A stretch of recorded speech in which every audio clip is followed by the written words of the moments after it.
যেটা বলছিলাম যে ওই তিনটে ঘটনার এক্সপ্লেনেশন, তার পিছনে যে ফেনোমেননটা দাঁড়ি তাকে বলে ইলেকট্রোস্ট্যাটিক শেল্ডিং। নাম্বার 5-এ আমরা জানব ইলেকট্রোস্ট্যাটিক শেল্ডিং।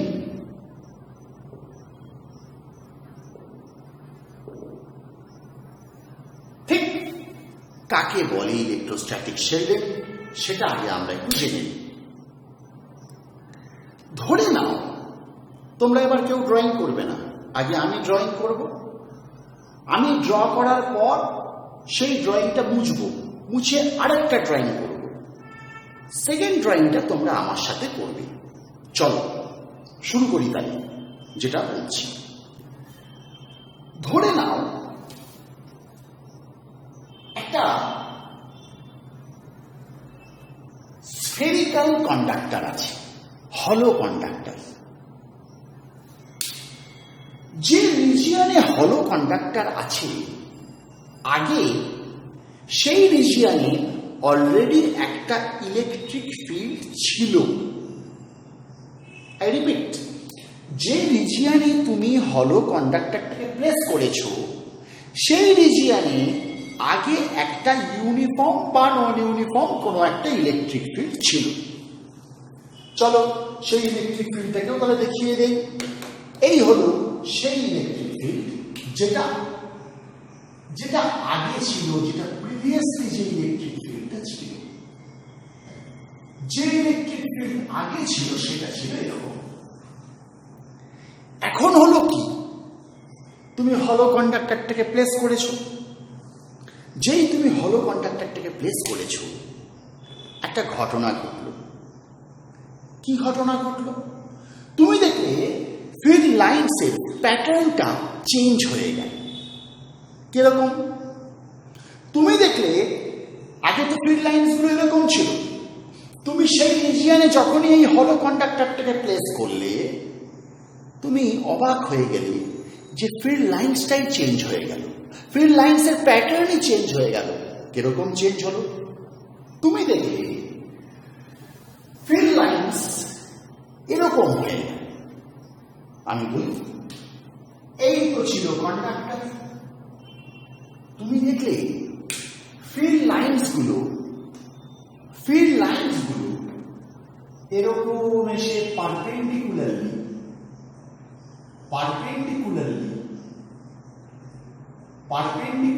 কন্ডাক্টরটার মধ্যে দিয়ে ঢুকে যাচ্ছে। ঠিক আবার পারপেন্ডিকুলারলি কন্ডাক্টরটা থেকে বেরিয়ে যাচ্ছে,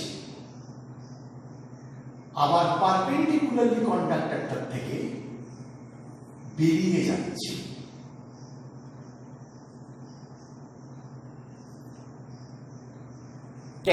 কেন এরকম হলো? তুমি দেখলে কন্ডাক্টরের ভিতরে কোনো ইলেকট্রিক ফিল্ড লাইনস নেই। আগে কন্ডাক্টর যে রিজিয়নে ছিল, সেই রিজিয়নের মধ্যে দিয়েও ফিল্ড লাইনস যাচ্ছিল। কন্ডাক্টর যে রিজিয়নে এখন আছে, সেই রিজিয়নের মধ্যে দিয়ে আগেও ফিল্ড লাইনস যাচ্ছিল। কিন্তু এখন তুমি যখনই কন্ডাক্টর প্লেস করলে, তুমি দেখলে ফিল্ড লাইনসগুলো রিঅ্যারেঞ্জড হয়ে গেল, ওদের প্যাটার্নটাই চেঞ্জ হয়ে গেল। তুমি দেখলে কন্ডাক্টরটার মধ্যে ফিল্ড লাইনসগুলো পারপেন্ডিকুলারলি ঢুকলো, ওদিক দিয়ে পারপেন্ডিকুলারলি বেরিয়ে আসলো। আরেকটা জিনিস তুমি দেখলে, কন্ডাক্টরের ভিতরে যে হলো স্পেসটা আছে, যে ক্যাভিটিটা আছে, তার মধ্যে কোনো ফিল্ড লাইনস নেই। এই দুটো ঘটনাকে একটু তোমাদের সামনে আগে এক্সপ্লেন করি। আমি একটু আগেই তোমাদেরকে ফোর্থ প্রপার্টিতে মনে হয় বলেছি যে কোনো কন্ডাক্টরের যে সারফেস, সেই সারফেসে সবসময় ইলেকট্রিক ফিল্ড লাইনসগুলো পারপেন্ডিকুলারলি ঢোকে অথবা পারপেন্ডিকুলারলি বেরোয়। কেন পারপেন্ডিকুলারলি ঢোকে, কেন পারপেন্ডিকুলারলি বেরোয়, তার এক্সপ্লেনেশন কিন্তু আমি তোমাদেরকে দিয়ে দিয়েছি। তাহলে বোঝাই যাচ্ছে কেন ফিল্ড লাইন্স গুলো কন্ডাক্টরের মধ্যে পারপেন্ডিকুলারলি ঢুকলো অথবা পারপেন্ডিকুলারলি বেরিয়ে গেল। নেক্সট, তোমাদের নাম্বার 1 প্রপার্টিতে আমি বলেছিলাম যে কোনো কন্ডাক্টরের ভিতরে যে রিজিয়ানটা আছে সেই রিজিয়ানে কোনো ইলেকট্রিক ফিল্ড থাকে না। যদি ইলেকট্রিক ফিল্ড না থাকে তাহলে তো ইলেকট্রিক ফিল্ড লাইন্সও থাকবে না। এই কারণে কন্ডাক্টরটার ভিতরে কোনো ইলেকট্রিক ফিল্ড লাইন্স নেই। তার মানে কন্ডাক্টরটা ভিতরের ক্যাভিটিটাকে, এই হলো কন্ডাক্টরের ভিতরে যে হলো স্পেসটা আছে, যে ক্যাভিটিটা আছে, সেটাকে এক্সটার্নাল ইলেকট্রিক ফিল্ডের হাত থেকে বাঁচিয়ে রাখছে। It is shielding the cavity from the external electric field. This is called electrostatic shielding. ঠিক এই কারণে তুমি যখন কোনো হলো ট্রেনের মধ্যে দাঁড়িয়ে আছো তখন বাইরে যদি লাইটনিং হয়, বাজ পড়ে, তা সত্ত্বেও তুমি ট্রেনের ভিতরে সেফ থাকবে, কারণ ট্রেনের ভিতরে ইলেকট্রিক ফিল্ড জিরো। তুমি যদি কোনো মেটালিক কারের ভিতরে বসে থাকো তাহলেও তুমি সেফ থাকবে, due to the same reason. তুমি যদি কোনো সেন্সিটিভ ইলেকট্রিক্যাল অথবা ইলেকট্রনিক ইকুইপমেন্টসকে কোনো হলো মেটালিক বক্সের মধ্যে রাখো তাহলেও তুমি নিশ্চিন্ত মনে ওই ইলেকট্রিক্যাল বা ইলেকট্রনিক ইকুইপমেন্টসগুলোকে এক্সটার্নাল আনওয়ান্টেড ইলেকট্রিক ফিল্ডের এফেক্ট থেকে বাঁচাতে পারবে, কারণ ওই হলো মেটালিক বক্সের ভিতরে যে রিজিয়নটা সেটা ইলেকট্রিক ফিল্ড ফ্রি রিজিয়ন। তার মানে এই কারণে আমি তোমাদেরকে ওই 3টি এক্সাম্পল দিয়েছিলাম। কারণটার নাম কি বললাম? ইলেকট্রোস্ট্যাটিক শেল্ডিং। ইলেকট্রোস্ট্যাটিক শেল্ডিং মানে কি? মানে a hollow conductor always shields its cavity from any external electric field. এই ঘটনাকেই বলে ইলেকট্রোস্ট্যাটিক শেল্ডিং। তাহলে চল লিখে ফেলি, খুব সোজাই জিনিস। আমরা তাহলে যা জানলাম তা একটু লিখে ফেলি। তাহলে কি বলবো? We know that inside a conductor, the electric field is zero. আমরা জানি কোন কন্ডাক্টরের ভিতরে ইলেকট্রিক ফিল্ড জিরো থাকে। Due to this reason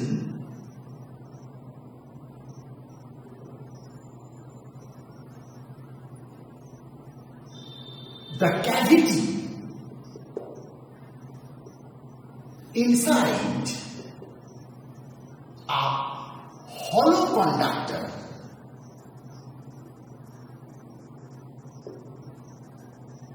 is always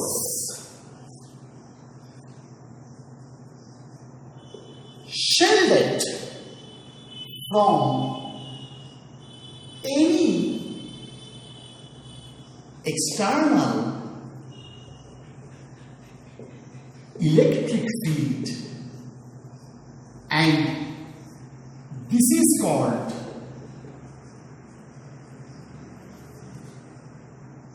electrostatic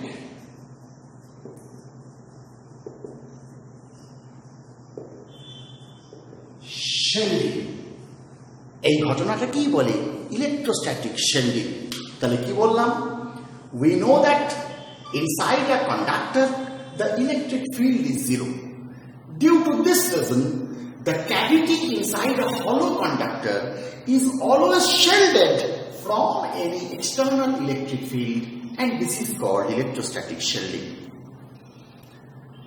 আমি এখনো কোনো বোর্ড এক্সামে ইলেকট্রোস্ট্যাটিক শেল্ডিং ব্যাপারটা কি সেটা নিয়ে কোনো কোয়েশ্চেন দেখিনি, কিন্তু একবার একটা কোয়েশ্চেন কোথাও দেখেছিলাম যে কেন সেন্সিটিভ ইলেকট্রিক্যাল অথবা ইলেকট্রনিক ইনস্ট্রুমেন্টসগুলোকে আমরা মেটালিক বক্সের মধ্যে রাখি। তাহলে চলো আমি একটা নোট লিখে রেখে দিই। নোটে আমি কি লিখব? নোটে আমি লিখব due to this reason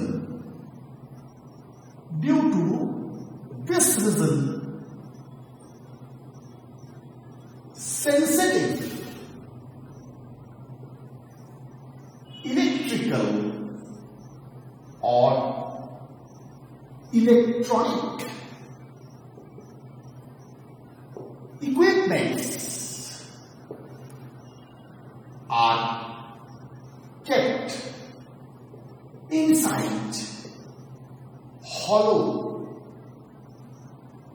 metallic box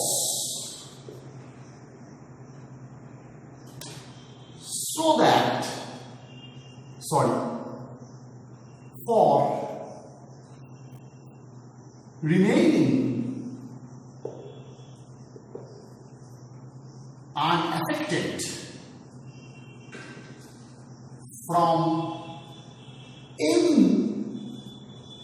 external unwanted electric field। ঠিক এই কারণেই আমরা সেন্সিটিভ ইলেকট্রিক্যাল বা ইলেকট্রনিক ইকুইপমেন্টসগুলোকে হলো মেটালিক বক্সের মধ্যে রাখি, যাতে কোনো রকম এক্সটার্নাল আনওয়ান্টেড ইলেকট্রিক ফিল্ডের হাত থেকে ওটা অ্যাফেক্টেড না হয়। ঠিক আছে, এই হলো ব্যাপার। এবার নাম্বার 5-এর পর আমরা লাস্ট প্রপার্টি চলে আসব। For the properties of a charge conductor. এই প্রপার্টিটাকে আমি কোনো কোনো বইয়ে একটা নামে দেখেছি, সেই নামটা হলো কুলম্বস থিওরেম। কিন্তু তোমাদের এনসিইআরটিতে বা টেক্সট বুকে সেই প্রপার্টিতে কোথাও কুলম্বস থিওরেম লেখা দেখিনি, কিন্তু হ্যাঁ অনেক বইয়েই আমি দেখেছি। এই যে নাম্বার 6 প্রপার্টিটা জানবো, সেটার নাম দিয়েছে কুলম্বস থিওরেম। চলো নাম্বার 6 প্রপার্টি জেনে নিই। তার আগে একটু মুছে নিই আমরা নাম্বার 6 প্রপার্টিটা এবার একটু জেনে নিই। আমরা অলমোস্ট আমাদের ক্লাসের শেষে চলে এসেছি। চলো নাম্বার 6 প্রপার্টি জানি। প্রপার্টিটা হচ্ছে কোনো একটা চার্জ কন্ডাক্টরের সারফেসের ভিতরে তো ইলেকট্রিক ফিল্ড জিরো, কিন্তু সারফেসে বা সারফেসের ঠিক বাইরে সেখানে তো ইলেকট্রিক ফিল্ড জিরো না। একটা চার্জ কন্ডাক্টরের সারফেসের ভিতরে ইলেকট্রিক ফিল্ড জিরো, কিন্তু সারফেসে মানে আউটার সারফেসে অথবা সারফেসের একটু বাইরে ইলেকট্রিক ফিল্ড তো জিরো না। জিরো না হলে কত লিখছি, the electric field at or near the surface of a charged conductor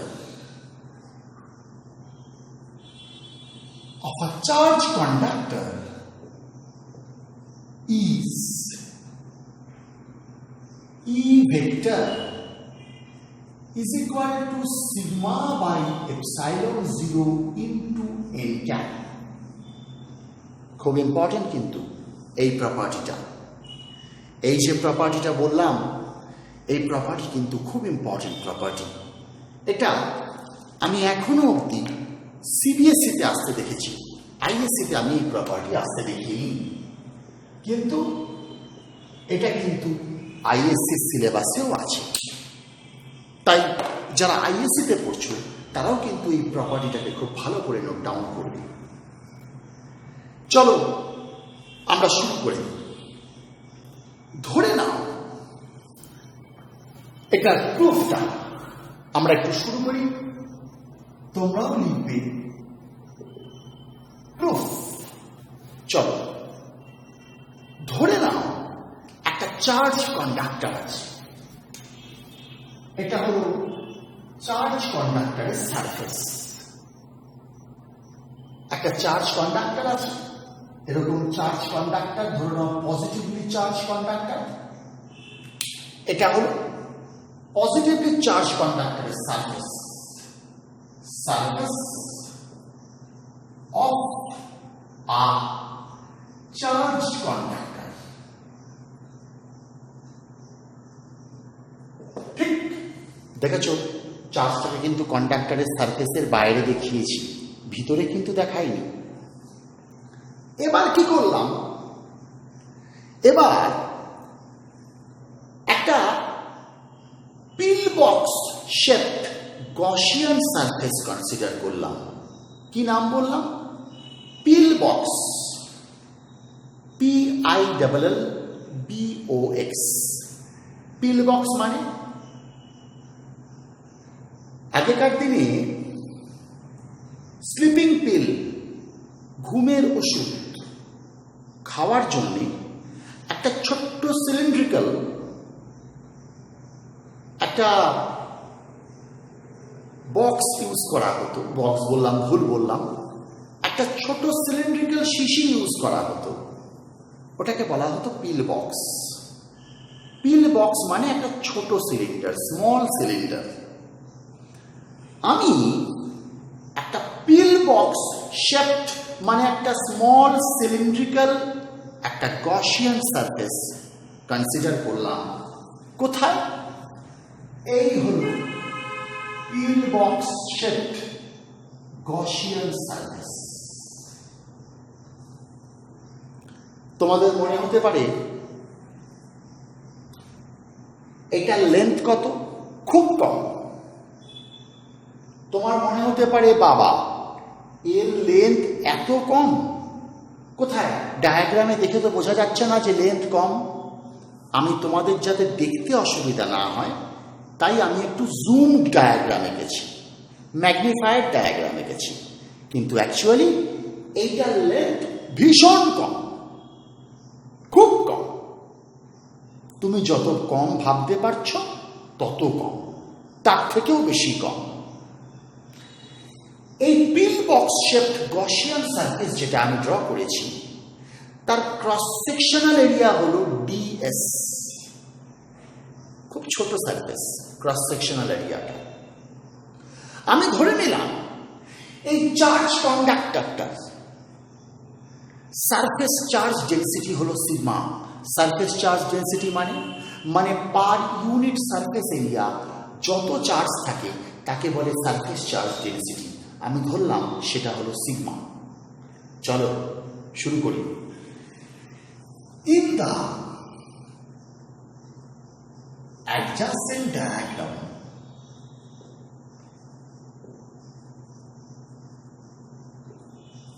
ঠিক সিগমা হল surface charge density of a charge conductor। একটা চার্জ কন্ডাক্টরের সারফেস চার্জ ডেন্সিটি হলো সিগমা। এটা হলো একটা pillbox shaped Gaussian surface অথবা স্মল সিলিন্ড্রিক্যাল গসিয়ান সারফেস, যার ক্রস সেকশনাল এরিয়া হলো DS। DS is equal to cross sectional area of a pillbox shaped Gaussian surface, ঠিক,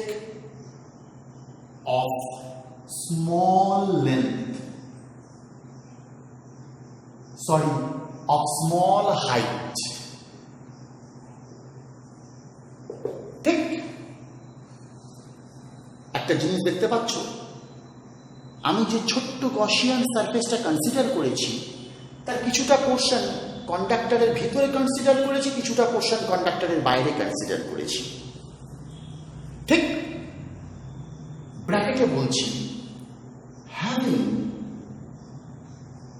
a portion inside the conductor, আমি ধরে নিলাম কন্ডাক্টরের ভিতরে Gaussian সারফেসে কিছু পোর্শন আছে, তার মানে কন্ডাক্টরের বাইরেও গসিয়ান সারফেসে কিছু পোর্শন আছে। আমি ধরলাম এরকম জায়গায় ইলেকট্রিক ফিল্ড হলো ই ভেক্টর। তোমরা খুব ভালো করেই জানো যে ইলেকট্রিক ফিল্ড সবসময় সারফেসের সাথে পারপেন্ডিকুলার থাকে। ও হ্যাঁ, এই যে পিল বক্সটা আছে না, পিল বক্সের অ্যাক্সিসটাও কিন্তু সারফেসের সাথে পারপেন্ডিকুলার, তাহলে এটাও একটু লিখে দেওয়া দরকার। having a portion inside the conductor and having axis perpendicular to the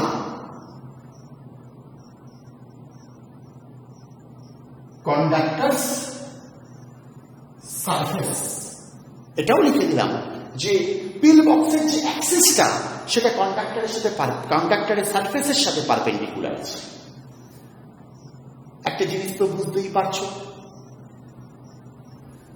একটা কথা খুব ভালো করেই বুঝতে পারছো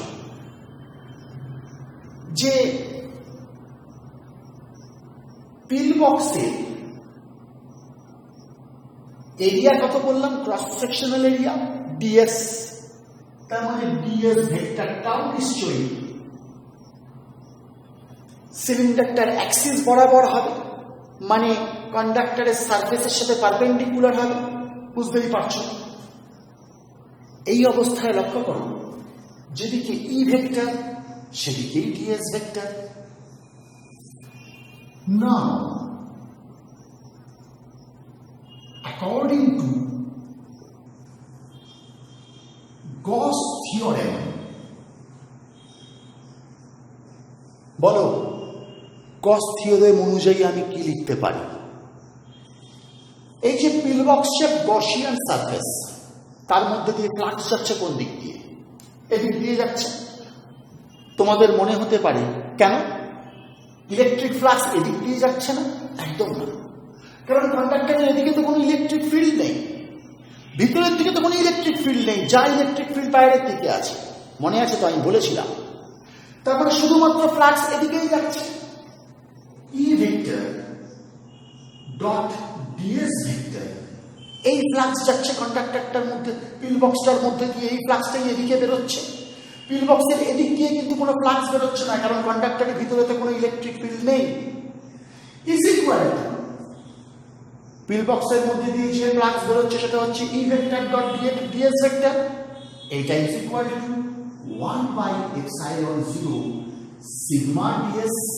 কেন তাই লিখলাম? কেন সিগমা ডিএস? মানে এই পিল বক্স শেপ গসিয়ান সারফেসটা যত চার্জকে আটকে রেখেছে, কত চার্জকে আটকে রেখেছে, তাইলে জানতে হয় যে পিল বক্স শেপ গসিয়ান সারফেসের ক্রস সেকশনাল এরিয়া কত? ডিএস। ডিএস এরিয়ার মধ্যে কত চার্জ আটকে আছে? সিগমা ডিএস, কারণ সিগমা তো সারফেস চার্জ ডেন্সিটি। ঠিক বললাম?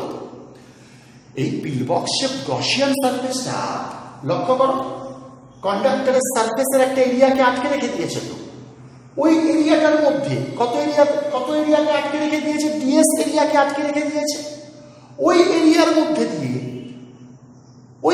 মধ্যে কত চার্জ আটকে আছে? ইউনিট এরিয়াতে, ইউনিট সারফেস এরিয়াতে, কন্ডাক্টরের ইউনিট সারফেস এরিয়াতে যদি সিগমা চার্জ থাকে, তাহলে এই ডিএস এরিয়াতে কত চার্জ থাকবে, সিগমা ডিএস। তাহলে হয়ে গেল, এটাই হলো পিল বক্স শেপড গসিয়ান সারফেসের মধ্যে যেটুকু চার্জ আটকে আছে। পরের line, this indicates EDS cos 0 degree. কেন cos 0 ডিগ্রি? যেদিকে ই ভেক্টর সেদিকে DS vector is equal to 1 by epsilon 0 sigma DS, মানে ই হয়ে গেল সিগমা বাই এপসাইলন 0। এই হয়ে গেল ইলেকট্রিক ফিল্ড। কোথায়? কন্ডাক্টরের সারফেসে বা সারফেসের কাছে কোনো পয়েন্টে। কারণ বুঝতেই পারছো যে এই পিল বক্সটার হাইট খুব ছোট বলেছি, তার মানে সারফেস বা সারফেসের খুব কাছাকাছি পয়েন্টে এটাই হলো ইলেকট্রিক ফিল্ডের ম্যাগনিটিউড। আমি এখানে কি লিখেছিলাম? ইলেকট্রিক ফিল্ড ভেক্টর যদি সারফেসের সাথে পারপেন্ডিকুলার ইউনিট ভেক্টর, যদি সারফেসের সাথে perpendicular unit vector N cap হয়, তাহলে একটু লেখা দরকার এন ক্যাপ কি। If N cap is an unit vector along E ভেক্টরের দিকে, that is along ds vector, যেদিকে E ভেক্টর সেদিকেই ds vector, then E vector is equal to sigma by epsilon 0 of n cap। হয়ে গেল proofed. এই হলো proof. এই হয়ে গেল আমাদের ইলেকট্রোস্ট্যাটিক্স অফ কন্ডাক্টরস। মনে রেখো, এই 6টা প্রপার্টিজ পড়াতে গিয়ে টোটাল একটা ক্লাস লাগবে। আর বুঝতেই পারছো প্রত্যেকটা প্রপার্টিকে কত ভালো করে এক্সপ্লেন করতে হলো। এই প্রপার্টিজগুলোর অ্যাপ্লিকেশন আমরা নেক্সট ক্লাসটায় আসব। আমরা সেখানে চার্জ স্ফিয়ারের জন্যে কোথায় কত ইলেকট্রিক ফিল্ড আর কোথায় কত পোটেনশিয়াল সেটা জানবো। জেনেই আমরা ক্যাপাসিটিতে চলে যাব। ব্যাস, থিওরি শেষ। তারপরে নিউমেরিক্যাল স্টার্ট করব। আজকে এই অবধিই থাক। ভালো থাকুন।